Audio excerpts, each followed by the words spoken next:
मेरे प्यारे देशवासियों, नमस्कार।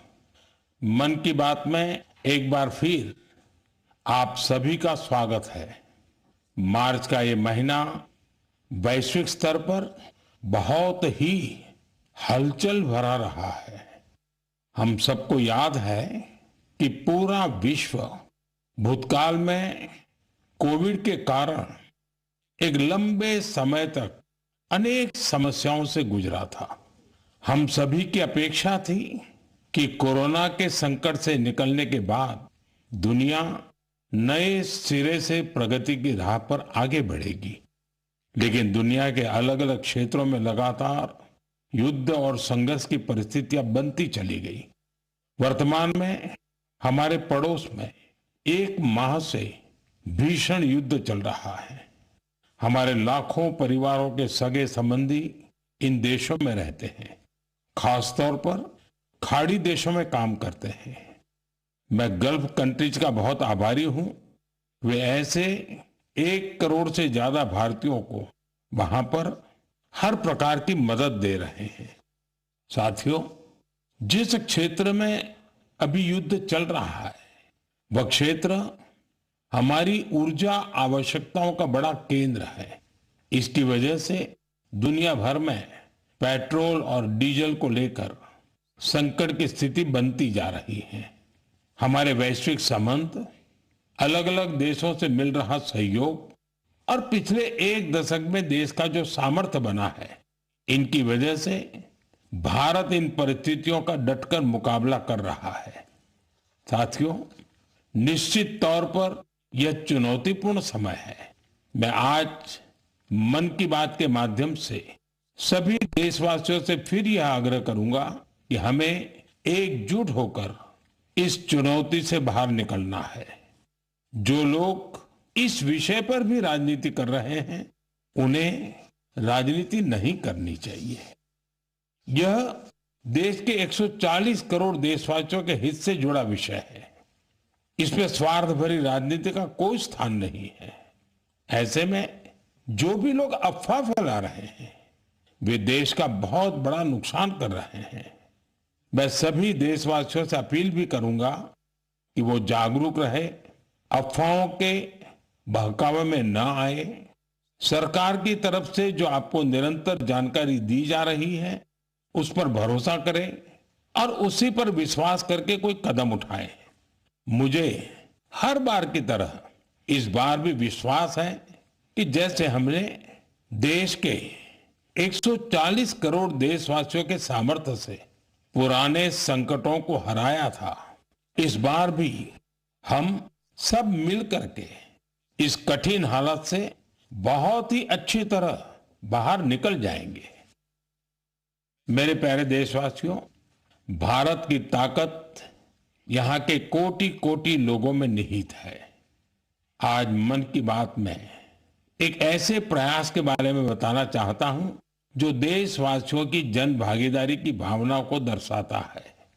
ये प्रयास है ज्ञान भारतम सर्वे, जिसका संबंध हमारी महान संस्कृति और समृद्ध विरासत से है।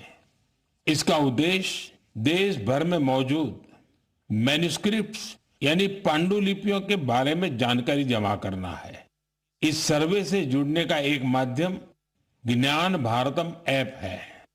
आपके पास अगर कोई मैन्युस्क्रिप्ट है, पांडुलिपि है या उसके बारे में जानकारी है, तो उसकी फोटो ज्ञान भारतम ऐप पर जरूर साझा करें।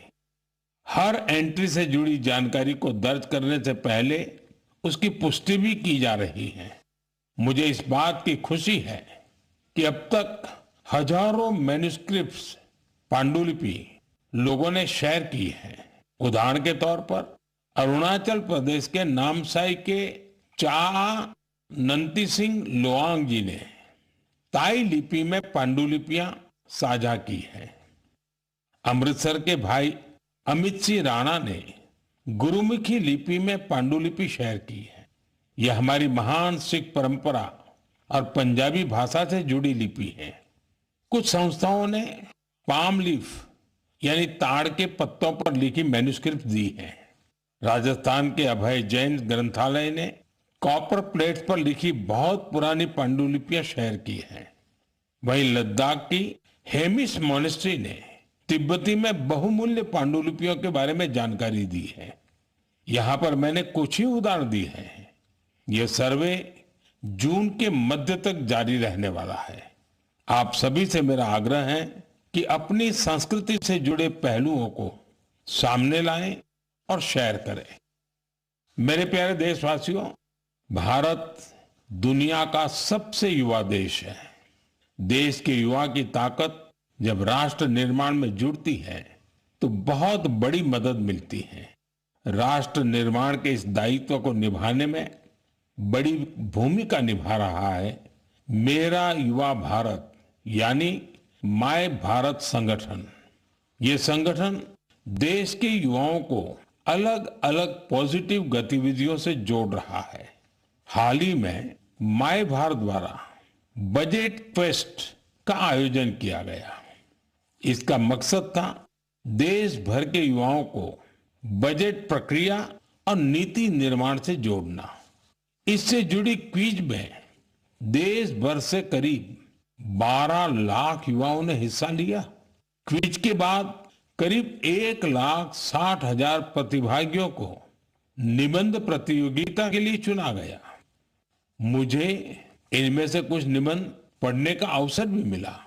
इनसे पता चलता है कि मेरे युवा साथी देश के विकास में अपना योगदान देने के लिए कितना तत्पर है। तेलंगाना के सूर्यापेट से कोटला रघुवीर रेड्डी, उत्तर प्रदेश के बाराबंकी से सौरभ बैसवार और बिहार के गोपालगंज से सुमित कुमार ने किसान कल्याण से जुड़े टॉपिक पर लिखा है।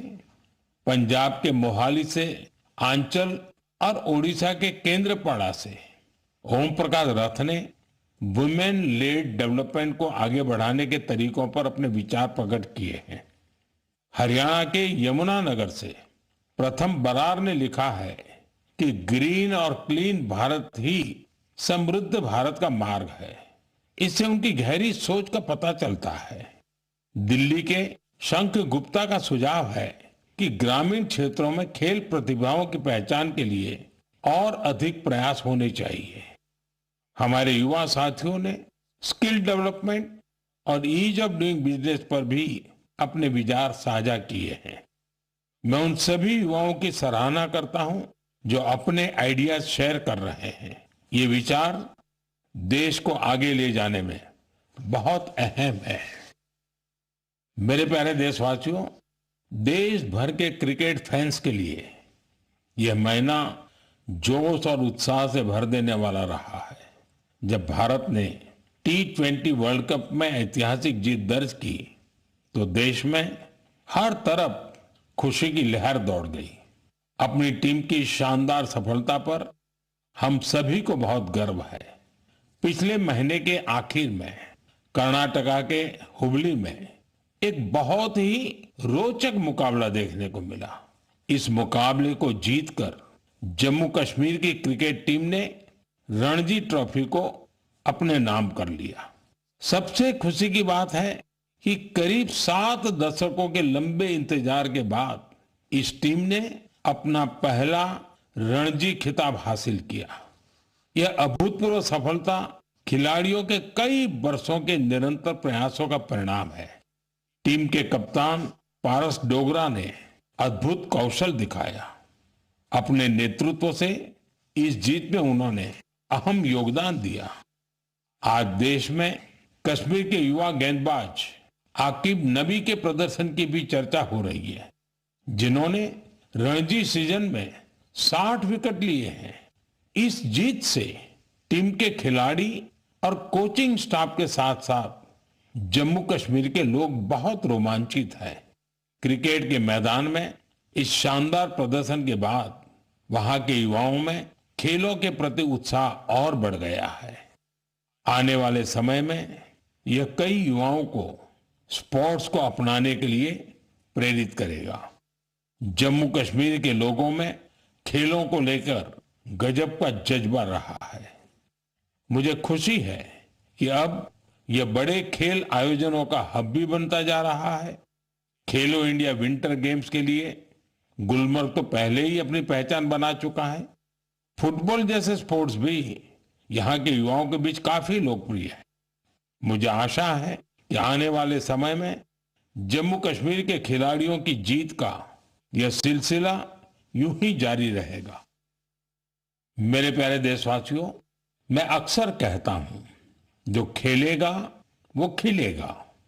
मुझे ये देखकर अच्छा लगा कि हमारे देश के युवा अब उन खेलों को भी खूब अपना रहे हैं जो पहले उतने लोकप्रिय नहीं थे। उत्तर प्रदेश के प्रतिभाशाली एथलीट गुलबीर सिंह ने ऐसे ही एक खेल में कमाल कर दिखाया है। उन्होंने कुछ ही हफ्ते पहले न्यूयॉर्क सिटी हाफ मैराथन में तीसरा स्थान हासिल कर इतिहास रच डाला। वे 1 घंटे से कम समय में हाफ मैराथन पूरा करने वाले पहले भारतीय एथलीट बने। स्क्वॉश खिलाड़ी बेटी अनाहत सिंह ने स्क्वॉश ऑन फायर ओपन का बड़ा अंतर्राष्ट्रीय खिताब अपने नाम किया। सिर्फ 17 साल की उम्र में उन्होंने ये सफलता हासिल की। इसके साथ ही वे पीएसए वर्ल्ड रैंकिंग में टॉप 20 में जगह बनाने वाली सबसे कम उम्र की एशियाई महिला खिलाड़ी बन गई है। मुझे अस्मिता एथलेटिक्स लीग की जानकारी भी मिली है। इसमें 8 मार्च को महिला दिवस के अवसर पर कई स्पोर्टिंग इवेंट्स का शानदार आयोजन किया गया। लीग में करीब 2 लाख बेटियों ने भागीदारी की। ये देखकर अच्छा लगता है कि भारत की नारी शक्ति देश में हो रहे इस स्पोर्टिंग ट्रांसफॉर्मेशन में अहम भूमिका निभा रही है। साथियों, मेरा हमेशा से यह आग्रह रहा है कि आप सभी अपनी फिटनेस पर जरूर ध्यान दें। अंतर्राष्ट्रीय योग दिवस में अब 100 दिनों से भी कम समय बचा है। पूरी दुनिया में योग के प्रति आकर्षण भी लगातार बढ़ रहा है। अफ्रीका के जिबूती में अलमिस जी अपने अरविंद योग सेंटर के जरिए योग को बढ़ावा दे रहे हैं। वे यहाँ की कई और जगहों पर भी लोगों को योग सिखाते हैं। आप में से कई लोगों ने इंस्टाग्राम कंटेंट क्रिएटर युवराज दुआ की पोस्ट पर मेरे से रिप्लाई को लेकर कमेंट्स किए हैं। उन्होंने मुझसे आग्रह किया था कि मैं उनके पिता से कहूं कि वे शुगर इंटेक कम करें। मुझे खुशी है कि मेरे अनुरोध का उनके पिता पर सकारात्मक प्रभाव पड़ा है। मैं आप सभी से आग्रह करूंगा कि आप भी शुगर इंटेक को कम करें और जैसा मैंने पहले भी कहा है, हमें खाने के तेल में 10% की कटौती भी करनी है। इन छोटे छोटे प्रयासों से आप मोटापे और लाइफस्टाइल से जुड़ी बीमारियों से दूर रहेंगे। मेरे प्यारे देशवासियों, एक पुरानी कहावत है, करत करत अभ्यास के जड़ मत होत सुजान। यानी जब हम निरंतर अभ्यास करते हैं तो उतनी ही ज्यादा बुद्धिमत्ता हासिल करते जाते हैं। लोग भी सबसे बेहतर तब सीखते हैं जब उनकी सक्रिय भागीदारी होती है। मुझे बेंगलुरु में शिक्षा से जुड़े एक यूनिक प्रयास के बारे में जानकारी मिली है। यहाँ एक टीम प्रयोग इंस्टीट्यूट ऑफ एजुकेशन रिसर्च चला रही है। इस टीम का रिसर्च प्रोजेक्ट पर विशेष फोकस है। यह टीम स्कूल लेवल पर साइंस एजुकेशन को लोकप्रिय बनाने में जुटी है। उन्होंने अन्वेषण नाम का एक प्रयोग किया है। इसके जरिए 9वीं से 12वीं क्लास तक के स्टूडेंट्स को केमिस्ट्री, अर्थ साइंसेस और वेलनेस जैसे क्षेत्रों में इनोवेशन करने का मौका मिलता है। इससे स्टूडेंट्स को रिसर्च का बहुत अच्छा अनुभव हासिल होता है। साथ ही अपने प्रोजेक्ट्स को पब्लिश करने का प्लेटफॉर्म भी मिलता है। साथियों, परीक्षा पे चर्चा के दौरान कुछ स्टूडेंट्स ने मुझे बताया था कि वे साइंस पढ़ना तो चाहते हैं, लेकिन उन्हें इससे डर भी लगता है। इस दिशा में प्रयोग की टीम का प्रयास बहुत ही सराहनीय है। यह पहल स्टूडेंट्स को साइंस के साथ जुड़ने और प्रैक्टिकली कुछ करके दिखाने का मौका देती है। जब हम किसी चीज को खुद करके देखते हैं तो जिज्ञासा और रुचि पैदा होती है। कौन जानता है कि मेरे युवा साथियों में ही कोई आने वाले समय का बेहतरीन साइंटिस्ट हो। साथियों, शिक्षा के माध्यम से अतीत को संरक्षित करने और भविष्य को तैयार करने का एक प्रयास नागा समुदाय भी कर रहा है।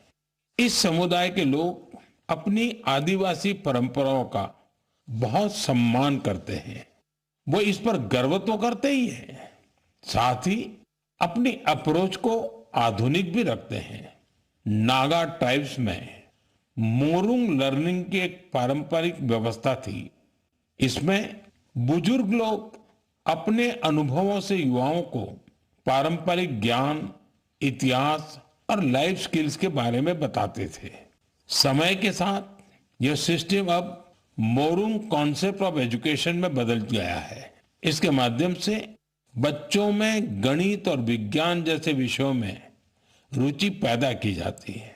इसमें समुदाय के बुजुर्ग उन्हें कहानियां, लोकगीत और पारंपरिक खेलों के साथ लाइफ स्किल्स सिखाते हैं। इस तरह हमारा नागालैंड अपनी सांस्कृतिक विरासत को सुरक्षित रखते हुए बच्चों की शिक्षा को आगे ले जा रहा है। आपको भी अपने क्षेत्र में ऐसे प्रयासों के बारे में पता चले तो मुझे जरूर शेयर कीजिएगा। मेरे प्यारे देशवासियों, देश के कई हिस्सों में गर्मियों की शुरुआत हो चुकी है। यानी ये समय जल संरक्षण के अपने संकल्प को फिर से दोहराने का है। पिछले 11 वर्षों में जल संचय अभियान ने लोगों को बहुत जागरूक बनाया है। इस अभियान के तहत देश भर में करीब 50 lakh artificial water harvesting structure बनाए गए हैं। मुझे देखकर अच्छा लगता है कि अब जल संकट से निपटने के लिए गांव-गांव में सामुदायिक स्तर पर प्रयास होने लगे हैं। कहीं पुराने तालाबों की सफाई हो रही है, कहीं बरसात के जल को सहेजने के लिए प्रयास किया जा रहा है। अमृत सरोवर अभियान के तहत भी देश भर में करीब 70,000 अमृत सरोवर बनाए गए हैं।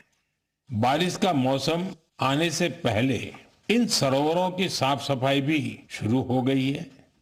आज मैं आपसे कुछ प्रेरक उदाहरण भी साझा करना चाहता हूं। ये उदाहरण बताते हैं कि जन भागीदारी से जल संरक्षण का काम कितना व्यापक हो जाता है। साथियों, त्रिपुरा की जम्पुई पहाड़ियों में बसा वागमुन गांव 3000 फीट की ऊंचाई पर बसा है। ये गांव पानी के गंभीर संकट का सामना कर रहा था। गर्मियों के दिनों में गांव के लोग पानी के लिए लंबी दूरी तय करते थे। आखिरकार गांव के लोगों ने बारिश की हर बूंद को सहेजने का निर्णय किया। आज वांगमुन गांव के लगभग हर घर में rooftop rain water harvesting system स्थापित हो गया है। जो गांव कभी पानी की कमी से जूझ रहा था, वो जल संरक्षण की एक प्रेरक मिसाल बन गया है। साथियों, इसी तरह छत्तीसगढ़ के कोरिया जिले में भी एक अनोखी पहल देखने को मिली। यहाँ के किसानों ने एक सरल लेकिन प्रभावशाली आइडिया पर काम किया। यहाँ के किसानों ने अपने खेतों में छोटे छोटे रिचार्ज तालाब और सोखता गड्ढे बनाए, जिससे बारिश का पानी खेतों में ही रुकने लगा और धीरे धीरे वह जमीन के अंदर जाने लगा। आज इस क्षेत्र के 1200 से अधिक किसान इस मॉडल को अपना चुके हैं और गांव का ग्राउंड वाटर लेवल बहुत बेहतर हो गया है। इसी तरह तेलंगाना के मंचेरियाल जिले के मुदिगुंटा गांव में भी लोगों ने मिलकर पानी की समस्या दूर की है। गांव के 400 परिवारों ने अपने घरों में सॉकपिट बनाया और वाटर कंजर्वेशन का जन आंदोलन बना दिया। इससे गांव का ग्राउंड वाटर लेवल बेहतर हुआ है। साथ ही प्रदूषित पानी की वजह से होने वाली बीमारियां बहुत कम हो गई हैं। मेरे प्यारे देशवासियों, हमारे मछुआरे भाई बहन सिर्फ समुद्र के योद्धा नहीं है, बल्कि वे आत्मनिर्भर भारत की एक मजबूत नींव भी है। वे सुबह होने से पहले समंदर की लहरों से जूझते हुए अपने परिवार के साथ साथ देश की अर्थव्यवस्था को मजबूती देने में जुट जाते हैं। ऐसे मेहनतकश मछुआरों का जीवन आज कई तरह से आसान बनाया जा रहा है, चाहे बंदरगाहों का विकास हो या मछुआरों के लिए बीमा। ऐसी कई पहल उनके बहुत काम आ रही है। हम जानते हैं कि समंदर में उनकी गतिविधियों को मौसम का रुख बहुत प्रभावित करता है। इसे देखते हुए टेक्नोलॉजी के जरिए भी उनकी पूरी मदद की जा रही है। मुझे बेहद खुशी है कि ऐसे प्रयासों से हमारा फिशरीज सेक्टर न केवल समृद्ध हो रहा है, बल्कि कुछ नया करने का जज्बा भी भर रहा है। आज फिशरीज और सीवीड के क्षेत्र में नए नए इनोवेशन हो रहे हैं और हमारे मछुआरे भाई बहन आत्मनिर्भर बन रहे हैं।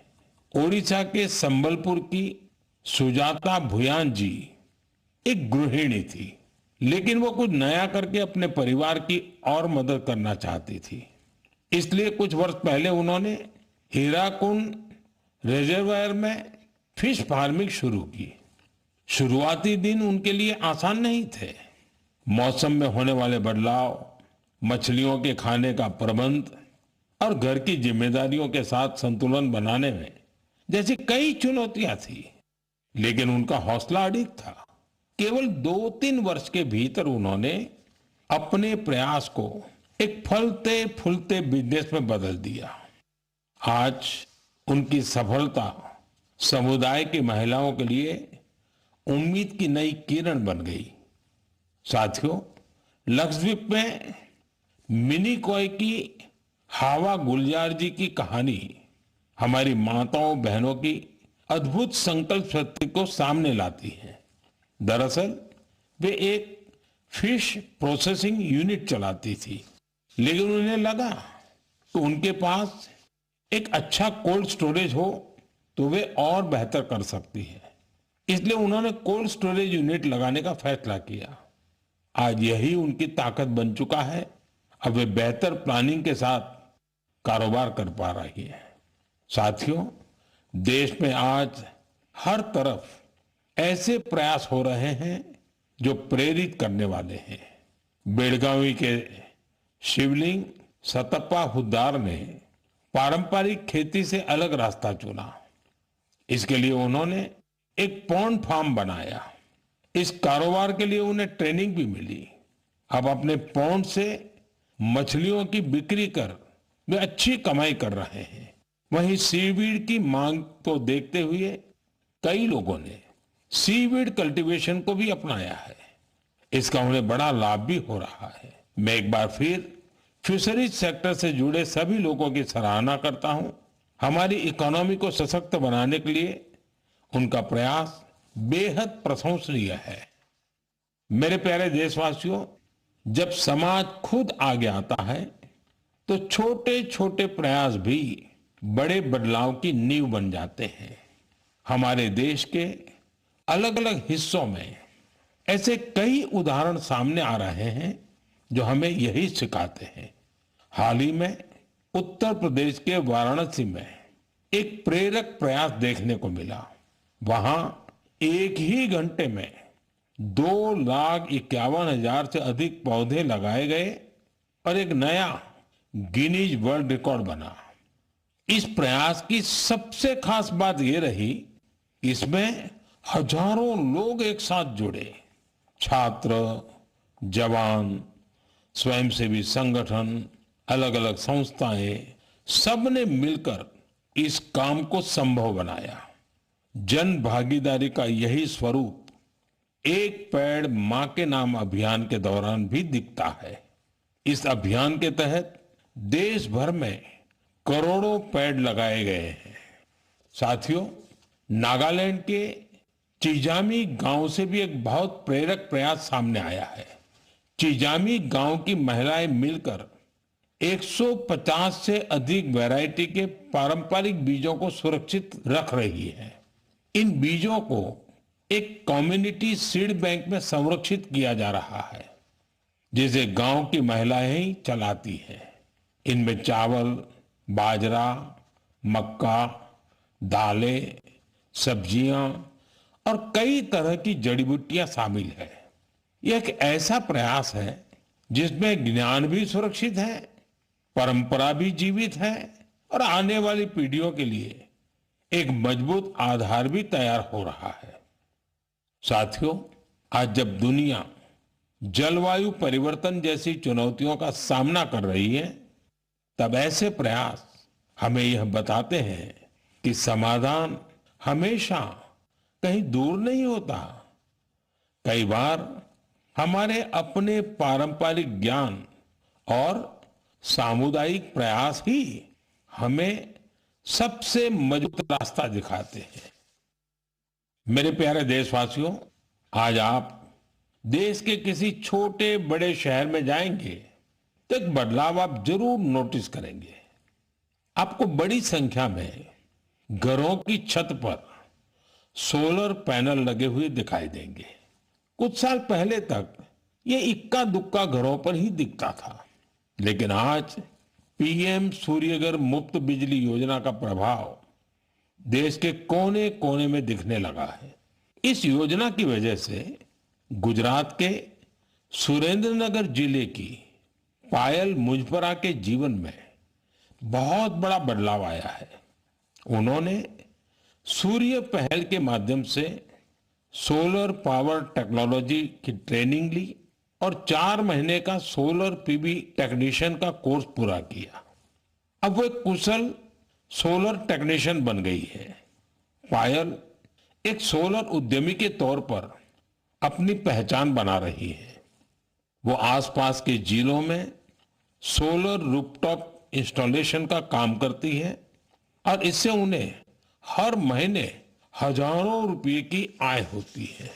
साथियों, मेरठ के अरुण कुमार भी अब अपने इलाके में ऊर्जा दाता बन गए हैं। हाल ही में दिल्ली में हुए कार्यक्रम में अरुण कुमार ने हिस्सा लिया था और अपने अनुभव साझा किए थे। उन्होंने बताया था कि वो न केवल बिजली बिल की बचत कर रहे हैं, बल्कि अपनी अतिरिक्त बिजली बेच भी रहे हैं। साथियों, जयपुर के मुरलीधर जी की सफलता भी कुछ ऐसी ही है। पहले उनकी खेती डीजल पंप पर निर्भर थी, जिसमें हर साल हजारों रुपए खर्च होते थे। जब उन्होंने सोलर पंप अपनाया तो उनकी खेती का तरीका ही बदल गया। अब उन्हें होती है और उनकी सालाना आय भी बढ़ गई है। सबसे महत्वपूर्ण बात यह है कि अब उनका परिवार साफ ऊर्जा के साथ बेहतर जीवन जी रहा है। साथियों, पीएम सूर्यघर मुफ्त बिजली योजना का फायदा नॉर्थ ईस्ट के इलाकों में भी मिल रहा है। त्रिपुरा में रियांग जनजाति के कई गांव ऐसे थे जहां बिजली की समस्या थी। अब सोलर मिनी ग्रिड के माध्यम से वहां के घरों में रोशनी रहती है। वहां बच्चे अब शाम के बाद भी पढ़ पा रहे हैं, लोग मोबाइल चार्ज कर पा रहे हैं और गांव का सामाजिक जीवन भी बदल गया है। साथियों, देश में सोलर ऊर्जा क्रांति के ऐसे न जाने कितने उदाहरण हैं। आप भी इस क्रांति से जुड़िए और दूसरों को भी जोड़िए। मेरे प्यारे देशवासियों, मन की बात के लिए मुझे हर महीने देश के अलग अलग हिस्सों से ढेरों संदेश मिलते हैं। इन संदेशों से ये भी पता चलता है कि दूर दराज के क्षेत्रों में बैठे लोग कितने चाव से इस कार्यक्रम को सुनते हैं। जब मैं आपके सुझाव पढ़ता हूं तो मुझे लगता है कि ये सिर्फ एक कार्यक्रम नहीं है, ये हम सबका एक साझा संवाद बन गया है। आपके विचार, आपके अनुभव इस कार्यक्रम को लगातार बेहतर बनाने की प्रेरणा देते हैं। आप अपने आसपास की प्रेरक गाथाएं यूं ही साझा करते रहिए। हो सकता है आपकी एक छोटी सी कोशिश किसी और के जीवन में बड़ा बदलाव ले आए, किसी को आगे बढ़ने का नया हौसला दे दे। यही तो रेडियो की असली ताकत है।